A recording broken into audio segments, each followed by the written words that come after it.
శ్రీ గురుచరిత్ర అధ్యాయం 42. శ్రీ గణేశాయ నమః. శ్రీ సరస్వత్యై నమః. శ్రీ గురుభ్యో నమః. వారిద్దరూ కాశీ చేరిన తరువాత త్వష్టకు అవధూత బోధించిన కాశీయాత్ర విధానం గురించి నామధారకునితో సిద్ధయోగి ఇంకా ఇలా చెప్పారు. విశ్వేశ్వరుని దర్శనము, అంతర్గృహ యాత్ర, దక్షిణోత్తర మానస యాత్ర, పంచక్రోశ యాత్ర, స్నానము, దానము, అర్చన, శ్రాద్ధము, అన్నపూర్ణ, విశ్వేశ్వర, బిందుమాధవ, డుండి వినాయక, దండపాణి, కాలభైరవ, గుహకాశి, మణికర్ణిక మొదలైనవి దర్శించి పూజ చేసి నీ పేరు మీదుగా ఒక లింగ ప్రతిష్ఠ చేసుకో. ఇలా చేస్తే నీ గురుభక్తి దృఢమై ఈశ్వర సాక్షాత్కారం అవుతుంది. కనుక నీవు నిస్సందేహంగా నీ మనస్సులో గురుచరణాలను స్థిరంగా నిలుపుకో అని చెప్పి రెప్పపాటులో అవధూత అదృశ్యులయ్యారు. త్వష్ట ఆశ్చర్యకితుడై, ఆహా, ఈ మహాత్ముడు నా గురుకృప వలన సాక్షాత్కరించిన విశ్వేశ్వరుడే, సందేహము లేదు. తనను నేను ఆరాధించకున్నా ఆయన ప్రసన్నుడవటము గురుకృప వలనే కదా, లేకపోతే ఎన్నో సంవత్సరాలు తపస్సు చేసిన ప్రసన్నుడు కాని ఈశ్వరుడు నాకెందుకు ప్రసన్నమవుతాడు అనుకొని యథావిధిగా కాశీయాత్ర లింగ ప్రతిష్ఠ చేశాడు. అతడు ధ్యానించగానే విశ్వనాథ లింగములో శంకరుడు దర్శనమిచ్చి వరం కోరుకోమన్నాడు. అతడు తన గురువు, గురుభార్య మొదలగు వారు అడిగినవి విన్నవించాడు. శంకరుడు వరమిచ్చి, నాయనా, నీ గురుభక్తికి మెచ్చాను, నీవు విశ్వకర్మ అనే సృష్టికర్తవు అవుతావు అని ఆశీర్వదించి అదృశ్యులయ్యాడు. త్వష్ట సంతోషించి తన గురువు, గురుపత్ని, పిల్లలు కోరినవన్నీ సృష్టించి సమర్పించుకున్నాడు. గురువు సంతోషించి అతనికి జ్ఞానము, సర్వసిద్ధులు, నవనిధులు, యశస్సు కలిగేలా ఆశీర్వదించారు. కనుక గురుభక్తి వలన సాధ్యము కానిది ఏదీ లేదు. గురుభక్తునికి ముగ్గురు మూర్తులు వసులవుతారు. గురువు లేక మోక్షము సిద్ధించదు. శ్రీగురుడు గురుసేవా ప్రాశస్యం చెప్పడమయ్యేసరికి సూర్యోదయమైంది. సాయం దేవుడు శ్రీగురునికి నమస్కరించి ఆనంద పారవశ్యంతో, ఓ కృపామూర్తి, నాకిప్పుడు ఒక అపూర్వమైన దర్శనమైంది.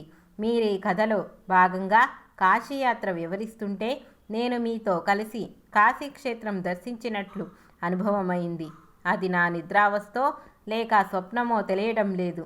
జగద్గురు, మీ నిజతత్వము తెలియని మూఢులకు విశ్వేశ్వరులైన మీరు మానవునిగా కనిపిస్తున్నారు. మీరు ఎక్కడ ఉంటే అదే కాశీ అంటుంటే అతని శరీరమంతా రోమాంచితమై కంఠం గద్గదమైంది. అతడలా శ్రీగురుని స్తుతించాడు. 1. మొదట అద్వితీయులుగా ఉండి సంకల్పమాత్రాన ఈ బ్రహ్మాండ రూపం ధరించి మరలా దానిని పాలించటానికి అవతరించిన ఓ నృసింహ సరస్వతి, మీ పాదపద్మములకు వందనములు. కలి ప్రభావం వలన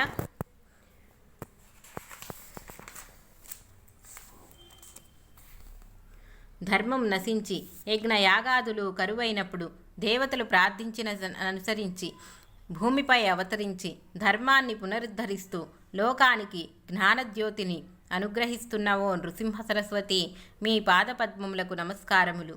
సంసార సాగరంలో మునిగి ఉన్న భక్తులను తరింపచేయడానికి అవతరించి చతుర్థాశ్రమం స్వీకరించి లోకోద్ధరణ చేస్తున్న ఓ నృసింహ సరస్వతి, మీ పాదపద్మములకు నమస్కారములు.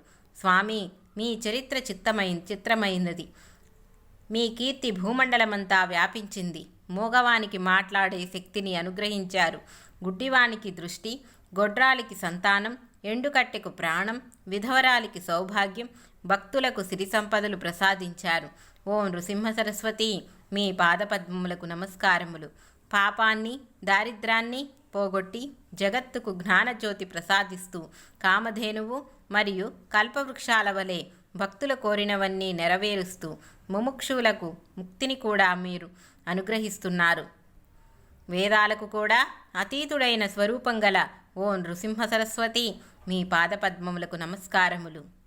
ఓ గురుమూర్తి, మీ పాదపద్మములను నిత్యము స్మరించే వారికి సర్వతీర్థక్షేత్రాలను సేవించిన ఫలితము, వాటిని దర్శించిన వారికి వేలాది అశ్వమేధాది యాగాలు చేసిన ఫలితము ప్రసాదిస్తున్న ఓ నృసింహ సరస్వతి, మీ పాదపద్మములకు నమస్కారములు. వేదాలకు కూడా మీ నామమాహత్యం అంతుపట్టనిది. సకల భువనాధిపతులైన మీ పాదద్వయాన్ని నా హృదయ కమలంలో నిలుపుకొని మనసారా మరలా నమస్కరిస్తున్నాను. ఓ నృసింహ సరస్వతి, మీ పాదపద్మములకు నమస్కారములు.